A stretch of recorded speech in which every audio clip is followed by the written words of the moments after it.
안녕하세요. 지혜의 숲에서 길을 찾는 여러분과 함께하는 시간입니다. 우리네 인생이라는 책장에는 다 읽었지만 참아 버리지 못하고 다시 펼쳐보는 책들이 몇 권쯤 있습니다. 빛바랜 사진처럼 혹은 잊고 있던 노래처럼 문득 떠오르는 옛 인연들이 바로 그것이겠지요. 세상은 우리에게 말합니다. 용서하고 화해하는 것이 성숙한 어른의 자세라고 말입니다. 하지만 정말 그럴까요?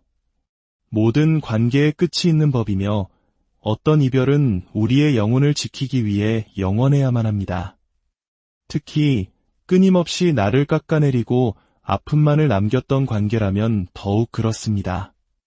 오늘 이 이야기가 당신의 마음에 깊은 평안을 주고 이 지혜가 필요한 또 다른 누군가에게 따뜻한 선물이 되기를 원하신다면 잠시 세상의 소음을 끄고 이 이야기에 귀 기울여 주시길 바랍니다. 지혜의 나눔은 그 자체로 큰 축복이자 자비의 실천입니다.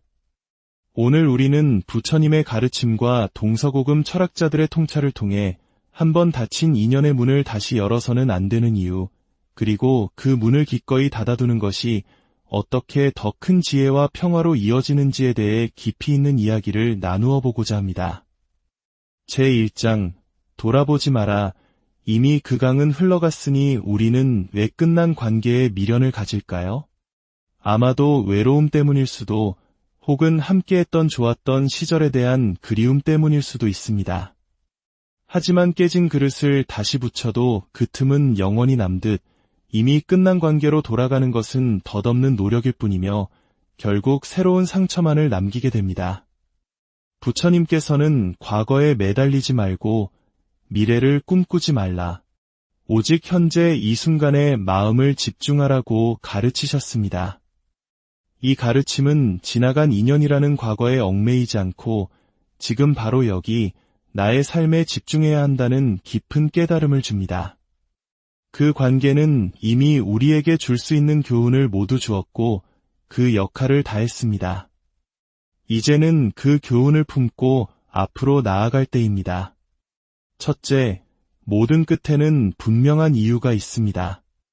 부처님의 연기법이 말해주듯 모든 결과에는 원인이 있습니다. 관계가 끝난 것은 우연이 아닙니다. 서로가 추구하는 삶의 길이 달라졌거나 더 이상 서로에게 긍정적인 영향을 주지 못했기 때문입니다. 고대 그리스의 철학자 헤라클레이토스는 같은 강물에 두 번 발을 담글 수 없다고 말했습니다. 강물이 끊임없이 흘러가듯 시간의 흐름 속에서 당신도 그리고 상대방도 이미 예전의 그 사람이 아닙니다. 변해버린 서로의 모습을 외면한 채 과거의 환영만을 조차 화해를 시도하는 것은 마치 시든 꽃에 물을 주며 다시 피어나길 바라는 것과 같은 헛된 노력일 뿐입니다. 둘째, 화해를 원하는 마음은 대부분 일시적인 감정의 파도입니다. 부처님께서는 감정을 잠시 머물다 사라지는 구름에 비유하셨습니다. 문득 찾아오는 외로움, 그리움, 공허함. 이 감정들은 영원하지 않습니다. 스위스의 정신분석학자 칼 융은 우리가 외부에서 찾으려 하는 것은 사실 우리 내면에 이미 존재하는 것이라고 통찰했습니다. 어쩌면 당신이 그리워하는 것은 상대방 그 자체가 아니라 그 사람과 함께했던 시절에 빛나던 나 자신일지도 모릅니다. 진정한 행복과 충만감은 타인에게서 얻어지는 것이 아니라 내 마음의 고요와 평안 속에서 스스로 찾아내는 것입니다. 셋째, 과거로 돌아가려는 마음은 집착이라는 뿌리에서 자라납니다. 부처님께서는 집착이야말로 모든 고통의 근원이라고 단언하셨습니다. 관계가 왜 끝났는지에 대한 아픈 기억은 애써 지우고 좋았던 순간들만 조각처럼 맞춰가며 화해를 꿈꾸는 것은 현실을 외면하는 위험한 자기기만입니다.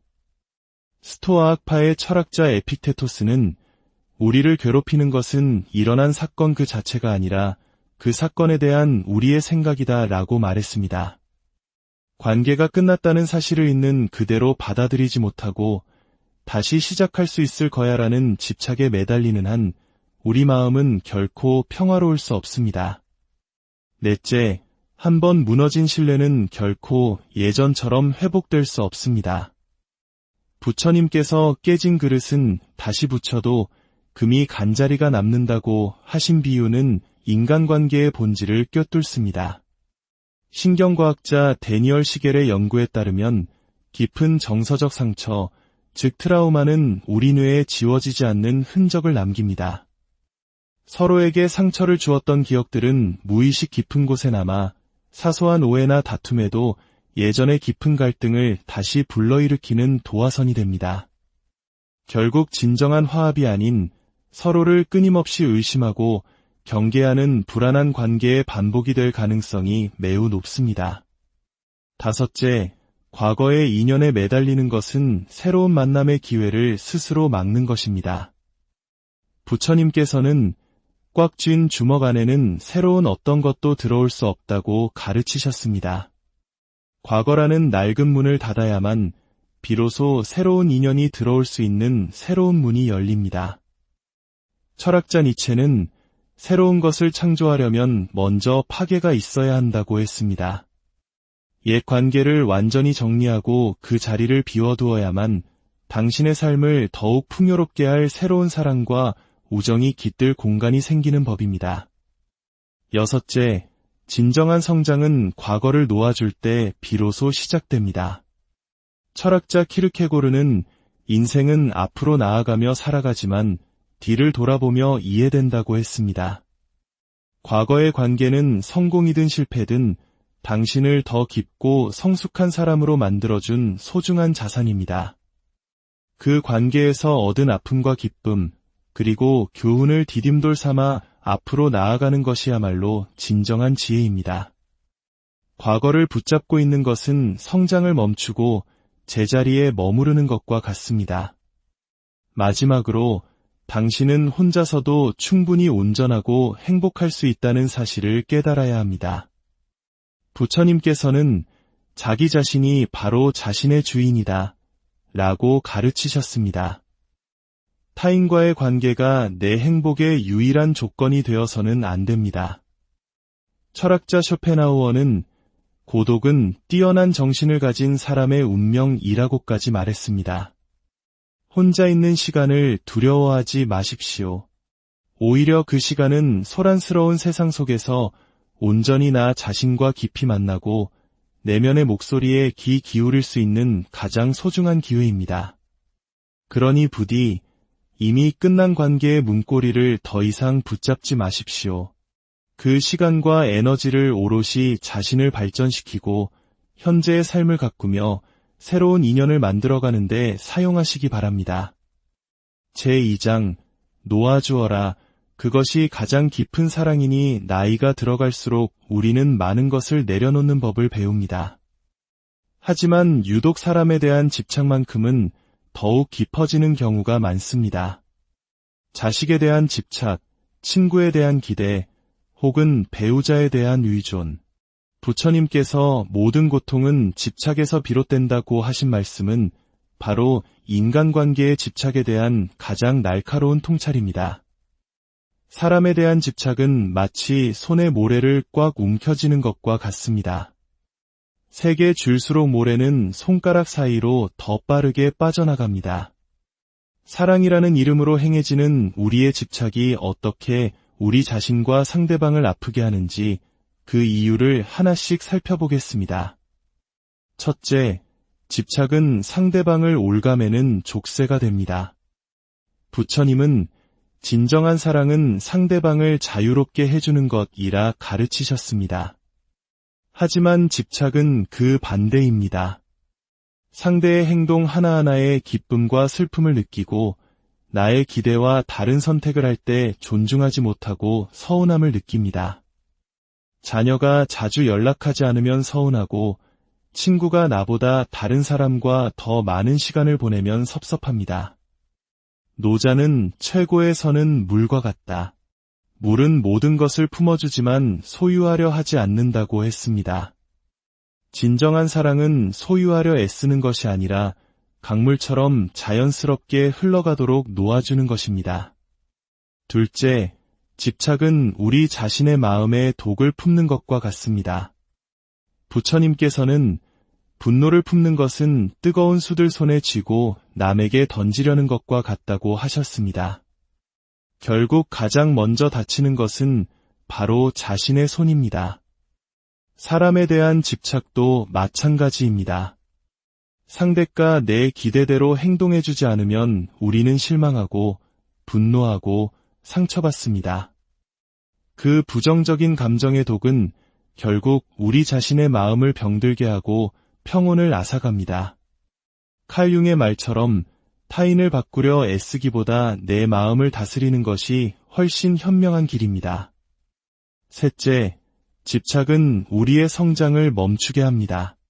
부처님은 세상 모든 것은 변한다. 이 변화를 받아들이는 자만이 평화롭다고 하셨습니다. 사람에게 집착하면 그 사람이 변하는 것을 받아들이지 못합니다. 자녀가 성장하여 독립적인 존재가 되는 것도, 친구에게 새로운 관심사가 생기는 것도, 세월에 따라 관계의 모습이 변하는 것도 모두 자연스러운 흐름입니다. 집착은 이 흐름을 거스르려는 저항이며 우리를 고여있는 물처럼 만들어 결국 썩게 만듭니다. 유연하게 변화를 받아들일 때 우리의 정신도 함께 성장할 수 있습니다. 넷째, 집착은 외로움을 더욱 깊게 만듭니다. 부처님께서는 모든 존재는 홀로 태어나 홀로 죽는다고 하셨습니다. 이는 냉정한 현실 인식이 아니라 우리 존재의 근원적인 진실을 받아들이라는 가르침입니다. 우리는 본래 독립적인 존재입니다. 타인에게 지나치게 집착할수록 그들이 내 곁에 없을 때 느끼는 상실감과 외로움은 더욱 커질 수밖에 없습니다. 철학자 키르케고르는 진정한 자유란 혼자서도 평안할 수 있는 능력이라고 말했습니다. 집착을 놓아야만 타인에게 의존하지 않는 진정한 내면의 평화를 찾을 수 있습니다. 다섯째, 집착은 우리 자신의 주인이 되는 것을 방해합니다. 부처님은 너 자신이 너의 등불이라고 하셨듯 우리 삶의 주인은 마땅히 나 자신이어야 합니다. 하지만 특정 사람에게 집착하며 내 행복과 자존감을 모두 맡겨버리는 순간 우리는 삶의 주도권을 넘겨준 노예가 됩니다. 그 사람의 말 한마디, 표정 하나에 내 기분과 가치가 좌우되는 불안한 삶을 살게 됩니다. 빅터 프랭클이 말했듯 우리는 어떤 상황에서도 자신의 태도를 선택할 자유가 있습니다. 우리의 행복은 타인의 손이 아닌 우리 자신의 손으로 만들어가는 것입니다. 제3장, 마음의 정원을 가꾸는 법. 그렇다면 이토록 우리를 괴롭히는 집착의 사슬을 어떻게 끊어내고 마음의 평화를 되찾을 수 있을까요? 부처님과 현자들의 지혜는 구체적인 실천 방법을 알려줍니다. 이는 마치 매일 정원을 가꾸는 것과 같습니다. 먼저 매일 아침 감사 명상으로 하루를 시작해보세요. 부처님께서는 감사하는 마음이 모든 복의 근원이라 하셨습니다. 따뜻한 차 한 잔을 앞에 두고 오늘 건강하게 눈을 뜬 것에 감사하고 내 곁에 있는 인연들에 대해 고마움을 느껴보세요. 감사는 없는 것을 향한 욕망을 이미 있는 것에 대한 충만함으로 바꾸어 줍니다.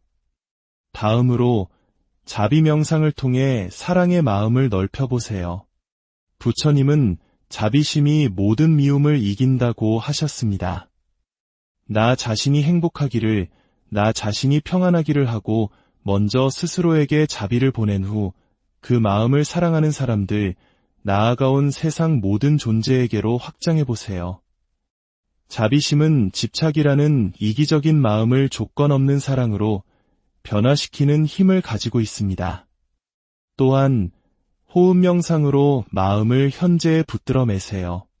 집착하는 생각이 파도처럼 밀려올 때 조용히 눈을 감고 들어오고 나가는 자신의 호흡에 집중해보세요. 호흡은 언제나 지금 여기에 있습니다. 과거에 대한 후회나 미래에 대한 불안으로 흩어진 마음을 현재로 되돌려오는 가장 강력한 닻입니다. 자연과 함께 시간을 보내는 것도 훌륭한 치유법입니다. 노자는 자연을 스승으로 삼으라고 했습니다. 숲길을 걷거나 흐르는 강물을 바라보며 자연의 순리를 느껴보세요. 나무는 때가 되면 미련 없이 잎을 떨구고 강물은 결코 한 곳에 머무르려 하지 않습니다. 자연은 우리에게 놓아줌의 위대한 지혜를 말없이 가르쳐줍니다. 마지막으로 좋은 법과 대화하세요. 부처님께서는 좋은 친구가 수행의 전부라고까지 말씀하셨습니다. 혼자서 끙끙 앓기보다 지혜로운 친구나 상담사와 자신의 마음을 터놓고 이야기하며 객관적인 조언을 구하세요. 때로는 다른 사람의 시선이 내가 보지 못했던 것을 명확하게 보여주기도 합니다. 집착을 놓는 것은 하루아침에 이루어지는 마법이 아닙니다. 평생에 걸쳐 수행하는 마음의 여정입니다. 조급해하지 마십시오. 정원사가 매일 잡초를 뽑고 물을 주듯 우리도 매일 조금씩 집착이라는 잡초를 걷어내고 사랑과 지혜의 씨앗을 심어가면 됩니다. 진정한 자유와 평화는 모든 것을 소유할 때가 아니라 모든 집착으로부터 자유로워질 때 찾아옵니다. 사람에 대한 집착을 놓을 때 우리는 역설적으로 더 깊고 진실하며 자유로운 관계를 맺을 수 있게 됩니다. 부디 여러분의 마음이 집착이라는 무거운 짐을 내려놓고 고요한 호수처럼 맑고 평안해지기를, 그리고 그 고요함 속에서 피어나는 진정한 자유와 행복을 온전히 누리시기를. 안녕하세요. 지혜의 숲에서 길을 찾는 여러분과 함께하는 시간입니다. 우리네 인생이라는 책장에는 다 읽었지만 참아 버리지 못하고 다시 펼쳐보는 책들이 몇 권쯤 있습니다. 빛바랜 사진처럼 혹은 잊고 있던 노래처럼 문득 떠오르는 옛 인연들이 바로 그것이겠지요. 세상은 우리에게 말합니다. 용서하고 화해하는 것이 성숙한 어른의 자세라고 말입니다. 하지만 정말 그럴까요? 모든 관계의 끝이 있는 법이며 어떤 이별은 우리의 영혼을 지키기 위해 영원해야만 합니다. 특히 끊임없이 나를 깎아내리고 아픔만을 남겼던 관계라면 더욱 그렇습니다. 오늘 이 이야기가 당신의 마음에 깊은 평안을 주고 이 지혜가 필요한 또 다른 누군가에게 따뜻한 선물이 되기를 원하신다면 잠시 세상의 소음을 끄고 이 이야기에 귀 기울여 주시길 바랍니다. 지혜의 나눔은 그 자체로 큰 축복이자 자비의 실천입니다. 오늘 우리는 부처님의 가르침과 동서고금 철학자들의 통찰을 통해 한번 닫힌 인연의 문을 다시 열어서는 안 되는 이유, 그리고 그 문을 기꺼이 닫아두는 것이 어떻게 더 큰 지혜와 평화로 이어지는지에 대해 깊이 있는 이야기를 나누어 보고자 합니다. 제1장, 돌아보지 마라. 이미 그 강은 흘러갔으니 우리는 왜 끝난 관계에 미련을 가질까요? 아마도 외로움 때문일 수도, 혹은 함께했던 좋았던 시절에 대한 그리움 때문일 수도 있습니다. 하지만 깨진 그릇을 다시 붙여도 그 틈은 영원히 남듯 이미 끝난 관계로 돌아가는 것은 덧없는 노력일 뿐이며 결국 새로운 상처만을 남기게 됩니다. 부처님께서는 과거에 매달리지 말고 미래를 꿈꾸지 말라. 오직 현재 이 순간에 마음을 집중하라고 가르치셨습니다. 이 가르침은 지나간 인연이라는 과거에 얽매이지 않고 지금 바로 여기 나의 삶에 집중해야 한다는 깊은 깨달음을 줍니다. 그 관계는 이미 우리에게 줄 수 있는 교훈을 모두 주었고 그 역할을 다했습니다. 이제는 그 교훈을 품고 앞으로 나아갈 때입니다. 첫째, 모든 끝에는 분명한 이유가 있습니다. 부처님의 연기법이 말해주듯 모든 결과에는 원인이 있습니다. 관계가 끝난 것은 우연이 아닙니다. 서로가 추구하는 삶의 길이 달라졌거나 더 이상 서로에게 긍정적인 영향을 주지 못했기 때문입니다. 고대 그리스의 철학자 헤라클레이토스는 같은 강물에 2번 발을 담글 수 없다고 말했습니다. 강물이 끊임없이 흘러가듯 시간의 흐름 속에서 당신도 그리고 상대방도 이미 예전의 그 사람이 아닙니다. 변해버린 서로의 모습을 외면한 채 과거의 환영만을 조차 화해를 시도하는 것은 마치 시든 꽃에 물을 주며 다시 피어나길 바라는 것과 같은 헛된 노력일 뿐입니다. 둘째, 화해를 원하는 마음은 대부분 일시적인 감정의 파도입니다. 부처님께서는 감정을 잠시 머물다 사라지는 구름에 비유하셨습니다. 문득 찾아오는 외로움, 그리움, 공허함. 이 감정들은 영원하지 않습니다. 스위스의 정신분석학자 칼 융은 우리가 외부에서 찾으려 하는 것은 사실 우리 내면에 이미 존재하는 것이라고 통찰했습니다. 어쩌면 당신이 그리워하는 것은 상대방 그 자체가 아니라 그 사람과 함께했던 시절에 빛나던 나 자신일지도 모릅니다. 진정한 행복과 충만감은 타인에게서 얻어지는 것이 아니라 내 마음의 고요와 평안 속에서 스스로 찾아내는 것입니다. 셋째, 과거로 돌아가려는 마음은 집착이라는 뿌리에서 자라납니다. 부처님께서는 집착이야말로 모든 고통의 근원이라고 단언하셨습니다. 관계가 왜 끝났는지에 대한 아픈 기억은 애써 지우고 좋았던 순간들만 조각처럼 맞춰가며 화해를 꿈꾸는 것은 현실을 외면하는 위험한 자기기만입니다. 스토아학파의 철학자 에픽테토스는 우리를 괴롭히는 것은 일어난 사건 그 자체가 아니라 그 사건에 대한 우리의 생각이다 라고 말했습니다. 관계가 끝났다는 사실을 있는 그대로 받아들이지 못하고 다시 시작할 수 있을 거야라는 집착에 매달리는 한 우리 마음은 결코 평화로울 수 없습니다. 넷째, 한번 무너진 신뢰는 결코 예전처럼 회복될 수 없습니다. 부처님께서 깨진 그릇은 다시 붙여도 금이 간자리가 남는다고 하신 비유는 인간관계의 본질을 꿰뚫습니다. 신경과학자 데니얼 시겔의 연구에 따르면 깊은 정서적 상처, 즉 트라우마는 우리 뇌에 지워지지 않는 흔적을 남깁니다. 서로에게 상처를 주었던 기억들은 무의식 깊은 곳에 남아 사소한 오해나 다툼에도 예전의 깊은 갈등을 다시 불러일으키는 도화선이 됩니다. 결국 진정한 화합이 아닌 서로를 끊임없이 의심하고 경계하는 불안한 관계의 반복이 될 가능성이 매우 높습니다. 다섯째, 과거의 인연에 매달리는 것은 새로운 만남의 기회를 스스로 막는 것입니다. 부처님께서는 꽉 쥔 주먹 안에는 새로운 어떤 것도 들어올 수 없다고 가르치셨습니다. 과거라는 낡은 문을 닫아야만 비로소 새로운 인연이 들어올 수 있는 새로운 문이 열립니다. 철학자 니체는 새로운 것을 창조하려면 먼저 파괴가 있어야 한다고 했습니다. 옛 관계를 완전히 정리하고 그 자리를 비워두어야만 당신의 삶을 더욱 풍요롭게 할 새로운 사랑과 우정이 깃들 공간이 생기는 법입니다. 여섯째, 진정한 성장은 과거를 놓아줄 때 비로소 시작됩니다.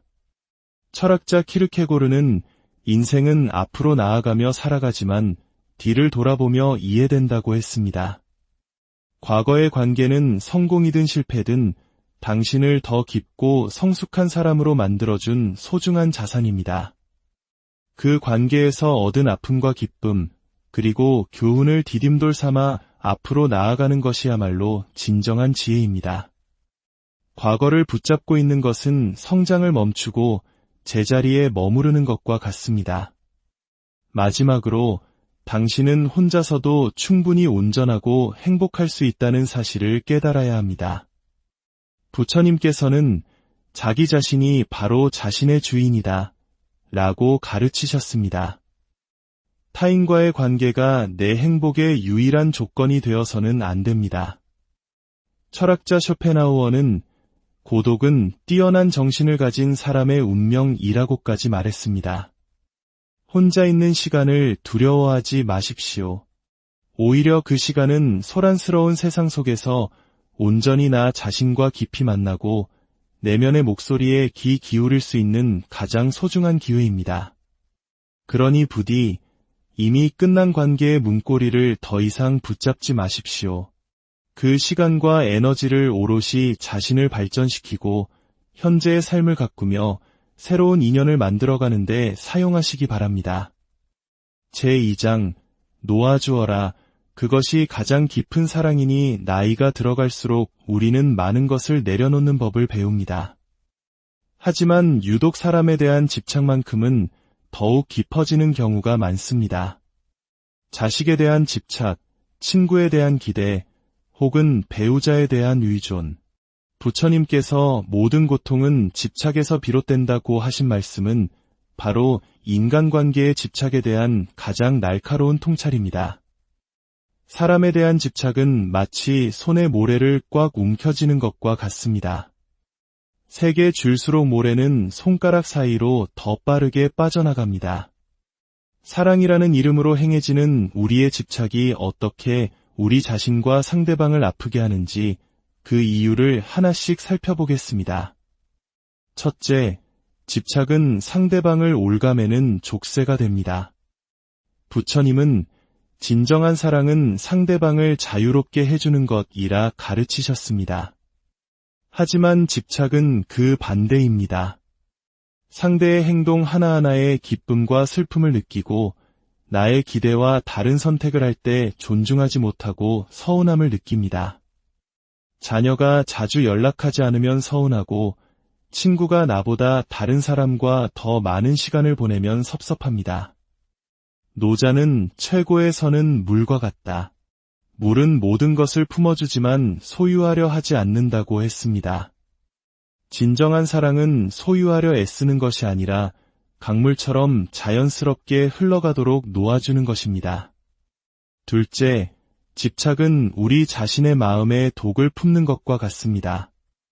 부처님께서는 분노를 품는 것은 뜨거운 숯을 손에 쥐고 남에게 던지려는 것과 같다고 하셨습니다. 결국 가장 먼저 다치는 것은 바로 자신의 손입니다. 사람에 대한 집착도 마찬가지입니다. 상대가 내 기대대로 행동해주지 않으면 우리는 실망하고 분노하고 상처받습니다. 그 부정적인 감정의 독은 결국 우리 자신의 마음을 병들게 하고 평온을 앗아갑니다. 칼융의 말처럼 타인을 바꾸려 애쓰기보다 내 마음을 다스리는 것이 훨씬 현명한 길입니다. 셋째, 집착은 우리의 성장을 멈추게 합니다. 부처님은 세상 모든 것은 변한다. 이 변화를 받아들이는 자만이 평화롭다고 하셨습니다. 사람에게 집착하면 그 사람이 변하는 것을 받아들이지 못합니다. 자녀가 성장하여 독립적인 존재가 되는 것도, 친구에게 새로운 관심사가 생기는 것도, 세월에 따라 관계의 모습이 변하는 것도 모두 자연스러운 흐름입니다. 집착은 이 흐름을 거스르려는 저항이며 우리를 고여있는 물처럼 만들어 결국 썩게 만듭니다. 유연하게 변화를 받아들일 때 우리의 정신도 함께 성장할 수 있습니다. 넷째, 집착은 외로움을 더욱 깊게 만듭니다. 부처님께서는 모든 존재는 홀로 태어나 홀로 죽는다고 하셨습니다. 이는 냉정한 현실 인식이 아니라 우리 존재의 근원적인 진실을 받아들이라는 가르침입니다. 우리는 본래 독립적인 존재입니다. 타인에게 지나치게 집착할수록 그들이 내 곁에 없을 때 느끼는 상실감과 외로움은 더욱 커질 수밖에 없습니다. 철학자 키르케고르는 진정한 자유란 혼자서도 평안할 수 있는 능력이라고 말했습니다. 집착을 놓아야만 타인에게 의존하지 않는 진정한 내면의 평화를 찾을 수 있습니다. 다섯째, 집착은 우리 자신의 주인이 되는 것을 방해합니다. 부처님은 너 자신이 너의 등불이라고 하셨듯 우리 삶의 주인은 마땅히 나 자신이어야 합니다. 하지만 특정 사람에게 집착하며 내 행복과 자존감을 모두 맡겨버리는 순간 우리는 삶의 주도권을 넘겨준 노예가 됩니다. 그 사람의 말 한마디, 표정 하나에 내 기분과 가치가 좌우되는 불안한 삶을 살게 됩니다. 빅터 프랭클이 말했듯 우리는 어떤 상황에서도 자신의 태도를 선택할 자유가 있습니다. 우리의 행복은 타인의 손이 아닌 우리 자신의 손으로 만들어가는 것입니다. 제3장 마음의 정원을 가꾸는 법. 그렇다면 이토록 우리를 괴롭히는 집착의 사슬을 어떻게 끊어내고 마음의 평화를 되찾을 수 있을까요? 부처님과 현자들의 지혜는 구체적인 실천 방법을 알려줍니다. 이는 마치 매일 정원을 가꾸는 것과 같습니다. 먼저 매일 아침 감사 명상으로 하루를 시작해보세요. 부처님께서는 감사하는 마음이 모든 복의 근원이라 하셨습니다. 따뜻한 차 한 잔을 앞에 두고 오늘 건강하게 눈을 뜬 것에 감사하고 내 곁에 있는 인연들에 대해 고마움을 느껴보세요. 감사는 없는 것을 향한 욕망을 이미 있는 것에 대한 충만함으로 바꾸어 줍니다. 다음으로 자비 명상을 통해 사랑의 마음을 넓혀보세요. 부처님은 자비심이 모든 미움을 이긴다고 하셨습니다. 나 자신이 행복하기를, 나 자신이 평안하기를 하고 먼저 스스로에게 자비를 보낸 후 그 마음을 사랑하는 사람들, 나아가온 세상 모든 존재에게로 확장해보세요. 자비심은 집착이라는 이기적인 마음을 조건 없는 사랑으로 변화시키는 힘을 가지고 있습니다. 또한 호흡 명상으로 마음을 현재에 붙들어 매세요. 집착하는 생각이 파도처럼 밀려올 때 조용히 눈을 감고 들어오고 나가는 자신의 호흡에 집중해보세요. 호흡은 언제나 지금 여기에 있습니다. 과거에 대한 후회나 미래에 대한 불안으로 흩어진 마음을 현재로 되돌려오는 가장 강력한 닻입니다. 자연과 함께 시간을 보내는 것도 훌륭한 치유법입니다. 노자는 자연을 스승으로 삼으라고 했습니다. 숲길을 걷거나 흐르는 강물을 바라보며 자연의 순리를 느껴보세요. 나무는 때가 되면 미련 없이 잎을 떨구고 강물은 결코 한 곳에 머무르려 하지 않습니다. 자연은 우리에게 놓아줌의 위대한 지혜를 말없이 가르쳐줍니다. 마지막으로 좋은 법과 대화하세요. 부처님께서는 좋은 친구가 수행의 전부라고까지 말씀하셨습니다. 혼자서 끙끙 앓기보다 지혜로운 친구나 상담사와 자신의 마음을 터놓고 이야기하며 객관적인 조언을 구하세요. 때로는 다른 사람의 시선이 내가 보지 못했던 것을 명확하게 보여주기도 합니다.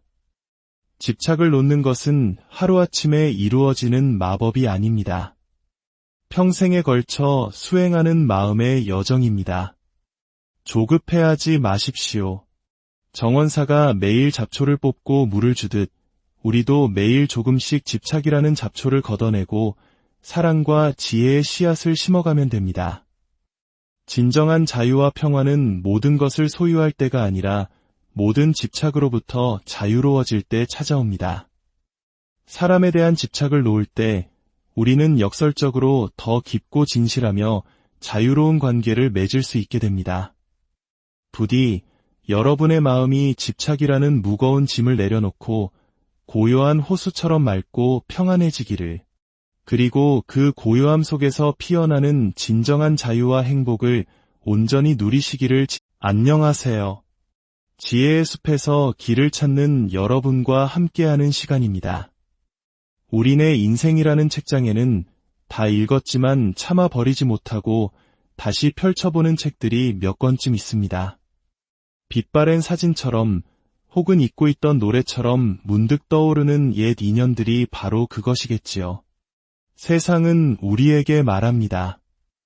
용서하고 화해하는 것이 성숙한 어른의 자세라고 말입니다. 하지만 정말 그럴까요? 모든 관계의 끝이 있는 법이며 어떤 이별은 우리의 영혼을 지키기 위해 영원해야만 합니다. 특히 끊임없이 나를 깎아내리고 아픔만을 남겼던 관계라면 더욱 그렇습니다. 오늘 이 이야기가 당신의 마음에 깊은 평안을 주고 이 지혜가 필요한 또 다른 누군가에게 따뜻한 선물이 되기를 원하신다면 잠시 세상의 소음을 끄고 이 이야기에 귀 기울여 주시길 바랍니다.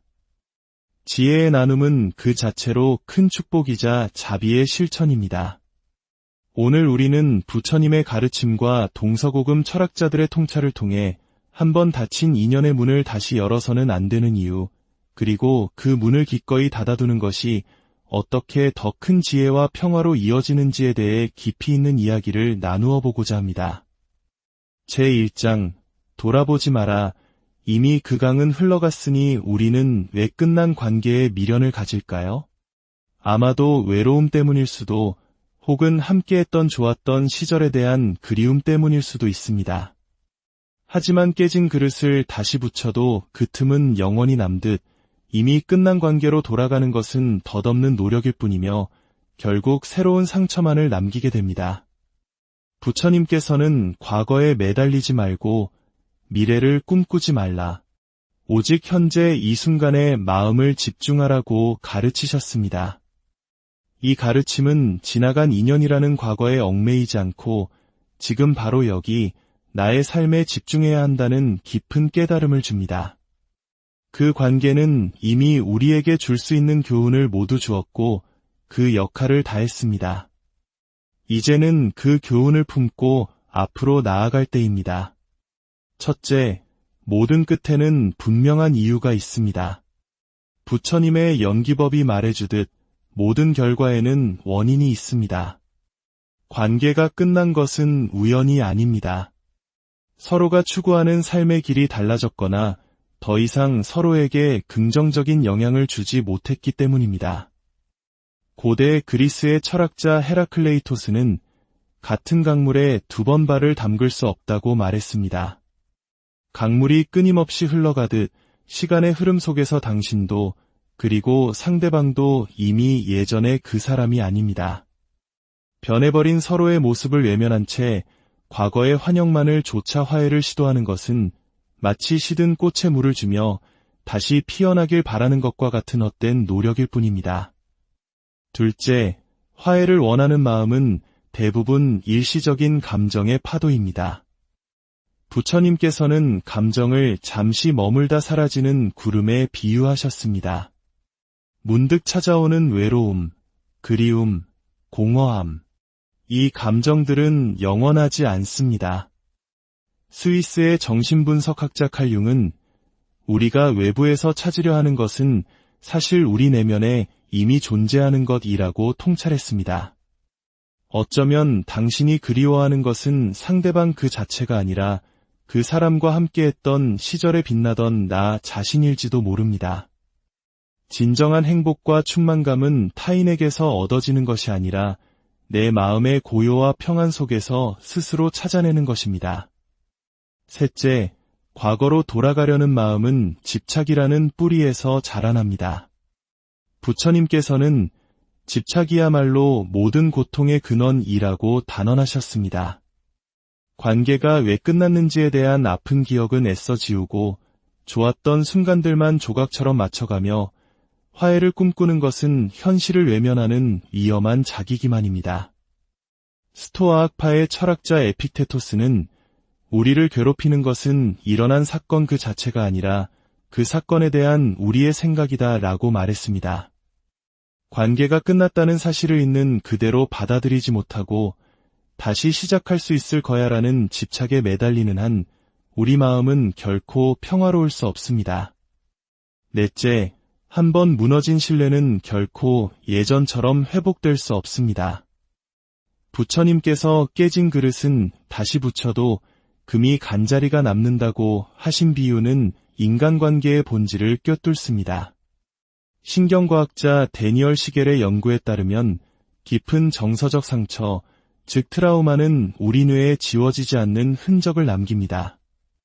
서로에게 상처를 주었던 기억들은 무의식 깊은 곳에 남아 사소한 오해나 다툼에도 예전의 깊은 갈등을 다시 불러일으키는 도화선이 됩니다.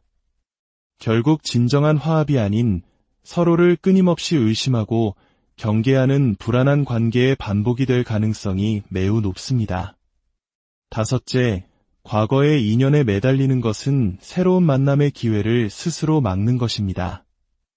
부처님께서는 꽉 쥔 주먹 안에는 새로운 어떤 것도 들어올 수 없다고 가르치셨습니다.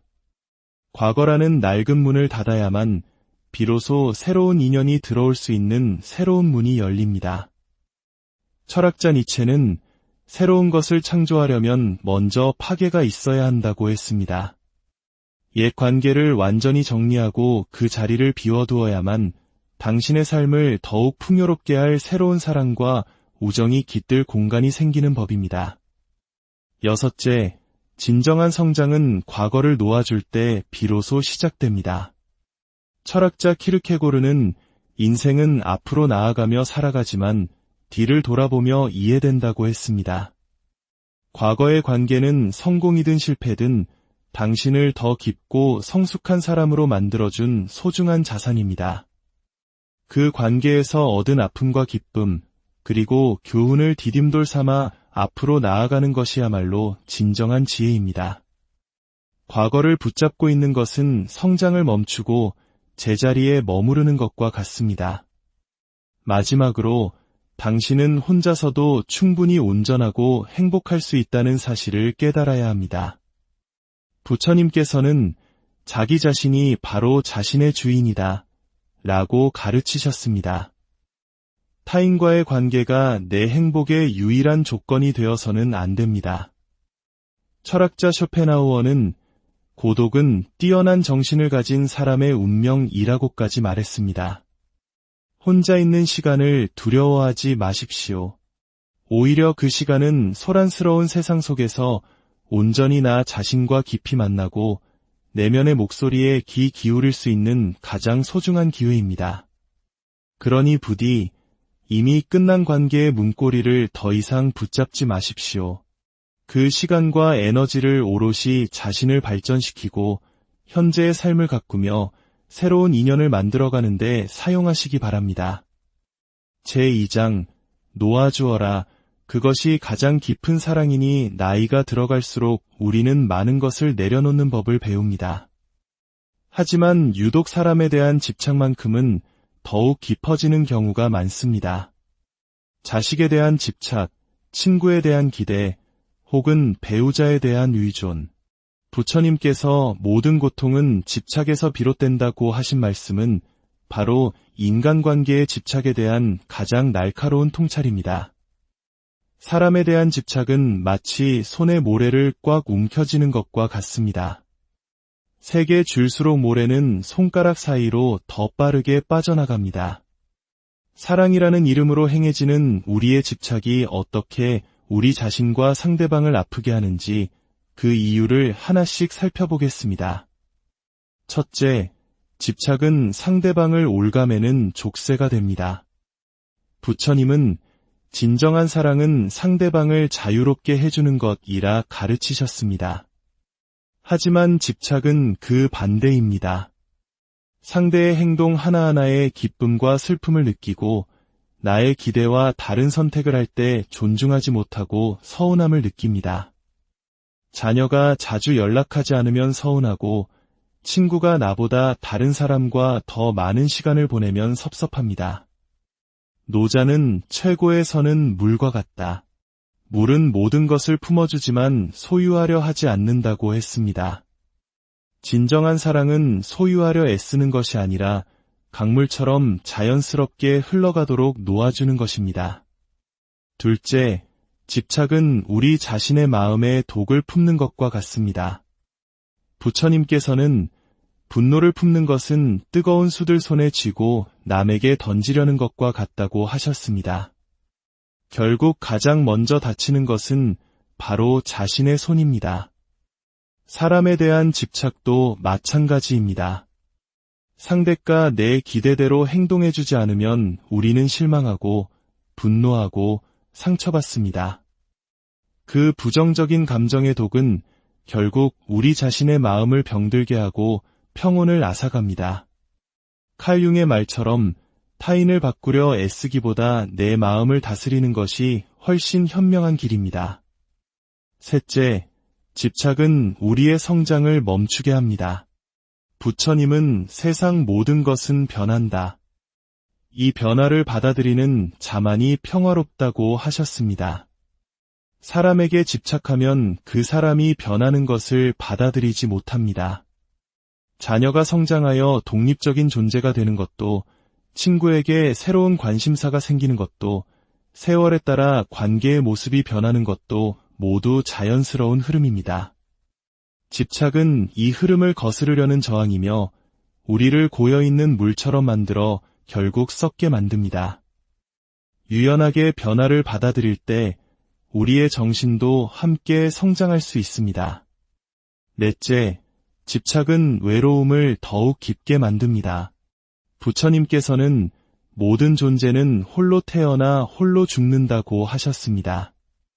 이는 냉정한 현실 인식이 아니라 우리 존재의 근원적인 진실을 받아들이라는 가르침입니다. 우리는 본래 독립적인 존재입니다. 타인에게 지나치게 집착할수록 그들이 내 곁에 없을 때 느끼는 상실감과 외로움은 더욱 커질 수밖에 없습니다. 철학자 키르케고르는 진정한 자유란 혼자서도 평안할 수 있는 능력이라고 말했습니다. 집착을 놓아야만 타인에게 의존하지 않는 진정한 내면의 평화를 찾을 수 있습니다. 다섯째, 집착은 우리 자신의 주인이 되는 것을 방해합니다. 부처님은 너 자신이 너의 등불이라고 하셨듯 우리 삶의 주인은 마땅히 나 자신이어야 합니다. 하지만 특정 사람에게 집착하며 내 행복과 자존감을 모두 맡겨버리는 순간 우리는 삶의 주도권을 넘겨준 노예가 됩니다. 그 사람의 말 한마디, 표정 하나에 내 기분과 가치가 좌우되는 불안한 삶을 살게 됩니다. 빅터 프랭클이 말했듯 우리는 어떤 상황에서도 자신의 태도를 선택할 자유가 있습니다. 우리의 행복은 타인의 손이 아닌 우리 자신의 손으로 만들어가는 것입니다. 제3장, 마음의 정원을 가꾸는 법. 그렇다면 이토록 우리를 괴롭히는 집착의 사슬을 어떻게 끊어내고 마음의 평화를 되찾을 수 있을까요? 부처님과 현자들의 지혜는 구체적인 실천 방법을 알려줍니다. 이는 마치 매일 정원을 가꾸는 것과 같습니다. 먼저 매일 아침 감사 명상으로 하루를 시작해보세요. 부처님께서는 감사하는 마음이 모든 복의 근원이라 하셨습니다. 따뜻한 차 한 잔을 앞에 두고 오늘 건강하게 눈을 뜬 것에 감사하고 내 곁에 있는 인연들에 대해 고마움을 느껴보세요. 감사는 없는 것을 향한 욕망을 이미 있는 것에 대한 충만함으로 바꾸어 줍니다. 다음으로 자비 명상을 통해 사랑의 마음을 넓혀보세요. 부처님은 자비심이 모든 미움을 이긴다고 하셨습니다. 나 자신이 행복하기를, 나 자신이 평안하기를 하고 먼저 스스로에게 자비를 보낸 후 그 마음을 사랑하는 사람들, 나아가온 세상 모든 존재에게로 확장해보세요. 자비심은 집착이라는 이기적인 마음을 조건 없는 사랑으로 변화시키는 힘을 가지고 있습니다. 또한 호흡 명상으로 마음을 현재에 붙들어 매세요. 집착하는 생각이 파도처럼 밀려올 때 조용히 눈을 감고 들어오고 나가는 자신의 호흡에 집중해보세요. 호흡은 언제나 지금 여기에 있습니다. 과거에 대한 후회나 미래에 대한 불안으로 흩어진 마음을 현재로 되돌려오는 가장 강력한 닻입니다. 자연과 함께 시간을 보내는 것도 훌륭한 치유법입니다. 노자는 자연을 스승으로 삼으라고 했습니다. 숲길을 걷거나 흐르는 강물을 바라보며 자연의 순리를 느껴보세요. 나무는 때가 되면 미련 없이 잎을 떨구고 강물은 결코 한 곳에 머무르려 하지 않습니다. 자연은 우리에게 놓아줌의 위대한 지혜를 말없이 가르쳐줍니다. 마지막으로 좋은 법과 대화하세요. 부처님께서는 좋은 친구가 수행의 전부라고까지 말씀하셨습니다. 혼자서 끙끙 앓기보다 지혜로운 친구나 상담사와 자신의 마음을 터놓고 이야기하며 객관적인 조언을 구하세요. 때로는 다른 사람의 시선이 내가 보지 못했던 것을 명확하게 보여주기도 합니다. 집착을 놓는 것은 하루아침에 이루어지는 마법이 아닙니다. 평생에 걸쳐 수행하는 마음의 여정입니다. 조급해하지 마십시오. 정원사가 매일 잡초를 뽑고 물을 주듯 우리도 매일 조금씩 집착이라는 잡초를 걷어내고 사랑과 지혜의 씨앗을 심어가면 됩니다.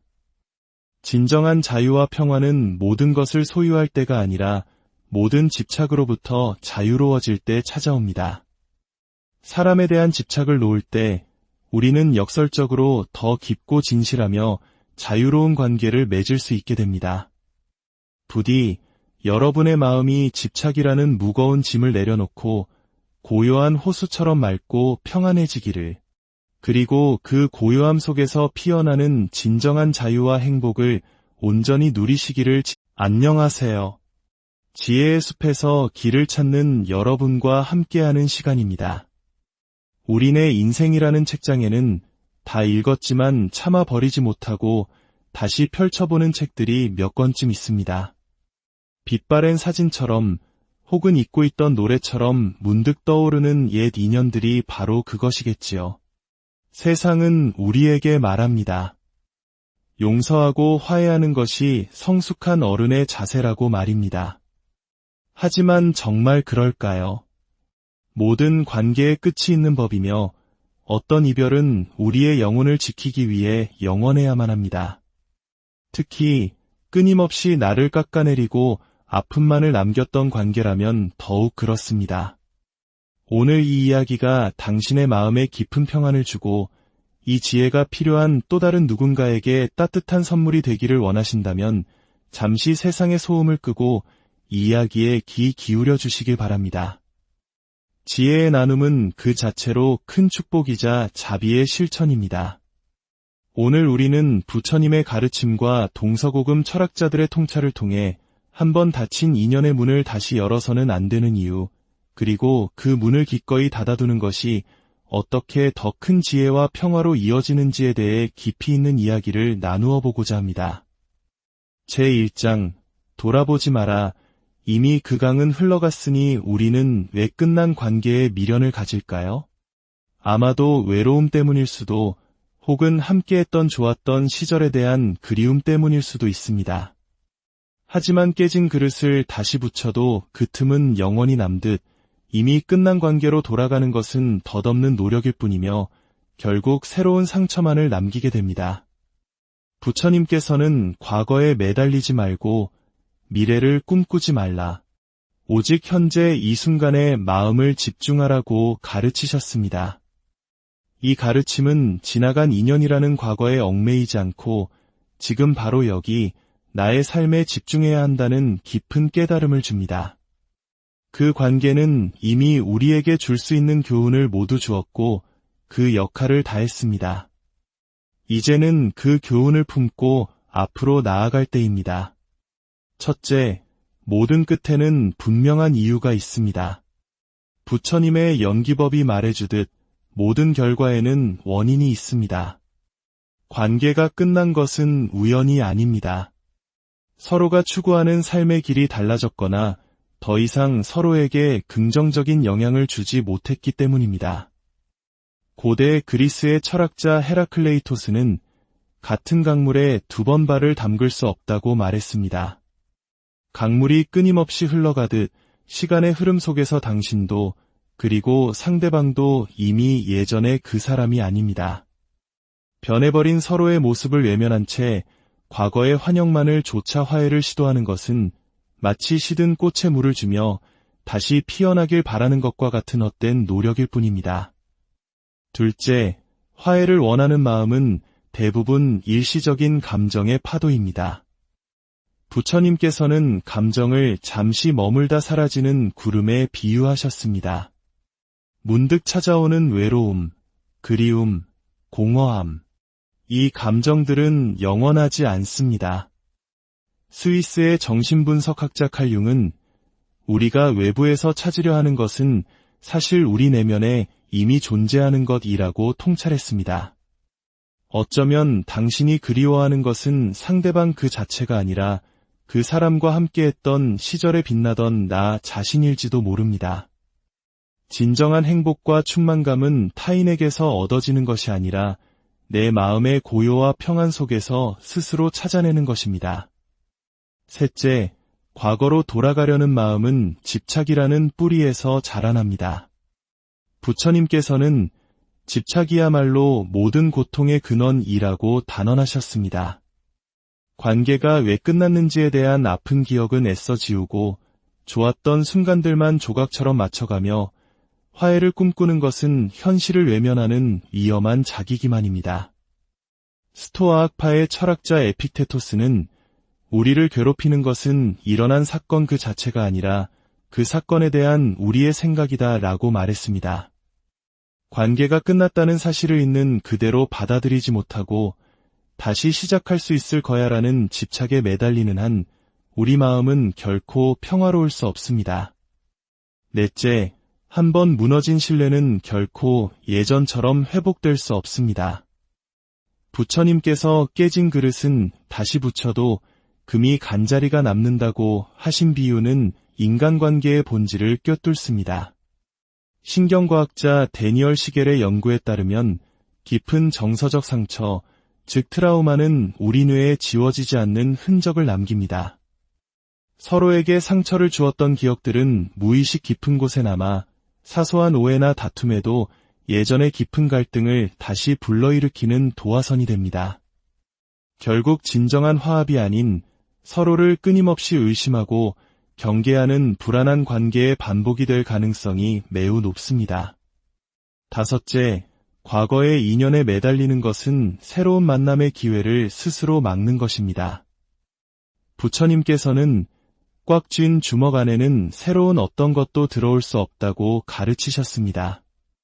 과거라는 낡은 문을 닫아야만 비로소 새로운 인연이 들어올 수 있는 새로운 문이 열립니다. 철학자 니체는 새로운 것을 창조하려면 먼저 파괴가 있어야 한다고 했습니다. 옛 관계를 완전히 정리하고 그 자리를 비워두어야만 당신의 삶을 더욱 풍요롭게 할 새로운 사랑과 우정이 깃들 공간이 생기는 법입니다. 여섯째, 진정한 성장은 과거를 놓아줄 때 비로소 시작됩니다. 철학자 키르케고르는 인생은 앞으로 나아가며 살아가지만 뒤를 돌아보며 이해된다고 했습니다. 과거의 관계는 성공이든 실패든 당신을 더 깊고 성숙한 사람으로 만들어준 소중한 자산입니다. 그 관계에서 얻은 아픔과 기쁨, 그리고 교훈을 디딤돌 삼아 앞으로 나아가는 것이야말로 진정한 지혜입니다. 과거를 붙잡고 있는 것은 성장을 멈추고 제자리에 머무르는 것과 같습니다. 마지막으로 당신은 혼자서도 충분히 온전하고 행복할 수 있다는 사실을 깨달아야 합니다. 부처님께서는 자기 자신이 바로 자신의 주인이다 라고 가르치셨습니다. 타인과의 관계가 내 행복의 유일한 조건이 되어서는 안 됩니다. 철학자 쇼펜하우어는 고독은 뛰어난 정신을 가진 사람의 운명이라고까지 말했습니다. 혼자 있는 시간을 두려워하지 마십시오. 오히려 그 시간은 소란스러운 세상 속에서 온전히 나 자신과 깊이 만나고 내면의 목소리에 귀 기울일 수 있는 가장 소중한 기회입니다. 그러니 부디 이미 끝난 관계의 문고리를 더 이상 붙잡지 마십시오. 그 시간과 에너지를 오롯이 자신을 발전시키고 현재의 삶을 가꾸며 새로운 인연을 만들어가는데 사용하시기 바랍니다. 제2장 놓아주어라. 그것이 가장 깊은 사랑이니 나이가 들어갈수록 우리는 많은 것을 내려놓는 법을 배웁니다. 하지만 유독 사람에 대한 집착만큼은 더욱 깊어지는 경우가 많습니다. 자식에 대한 집착, 친구에 대한 기대, 혹은 배우자에 대한 의존. 부처님께서 모든 고통은 집착에서 비롯된다고 하신 말씀은 바로 인간관계의 집착에 대한 가장 날카로운 통찰입니다. 사람에 대한 집착은 마치 손에 모래를 꽉 움켜쥐는 것과 같습니다. 세게 줄수록 모래는 손가락 사이로 더 빠르게 빠져나갑니다. 사랑이라는 이름으로 행해지는 우리의 집착이 어떻게 우리 자신과 상대방을 아프게 하는지 그 이유를 하나씩 살펴보겠습니다. 첫째, 집착은 상대방을 옭아매는 족쇄가 됩니다. 부처님은 진정한 사랑은 상대방을 자유롭게 해주는 것이라 가르치셨습니다. 하지만 집착은 그 반대입니다. 상대의 행동 하나하나에 기쁨과 슬픔을